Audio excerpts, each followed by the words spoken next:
আসসালামু আলাইকুম রহমতুল্লাহ। আসসালামু আলাইকুম রহমতুল্লাহ। মাফ করে দিন, মাফ করে দিন। আল্লাহ রব্বানা,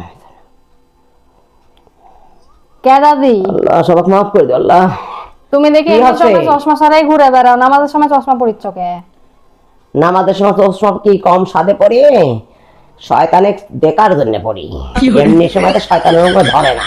নামাজ পড়তে বসলে শয়তান হচ্ছে ঘরের ভর করে, মনে হচ্ছে খালি দোয়া কালাম বলে দেয়, খালি দিয়ে দেয়।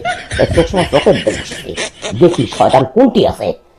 শয়তানের বাচ্চা শয়তান নামাজ পড়তে বসলেই মনে করে দিয়েছে ঘুর ঘুর ঘুর ঘুর ঘুর ঘুর করে। ভালো হয়ে যাও মাসুদ, বাপরে বাপ, একটা ভালো দোয়া হয়ে যাও। কালাম ঠিক মতন করতে পারি না, তোমাকে আমি জানা অনেক দোয়া কালাম সময় ভুলিয়ে যাই। ভালো হয়ে আল্লাহ যাও। মাফ করে দিও মালিক, কবুল করে দিও নামাজ মালিক, মাফ করে দিও সবাক, মাফ করে দিও। তুমি ক্ষমাশীল মালিক। দূর করে দিও সব শয়তান। আল্লাহ হেদায়েত দিও সবাক। शाबाश बेटा, बहुत बढ़िया।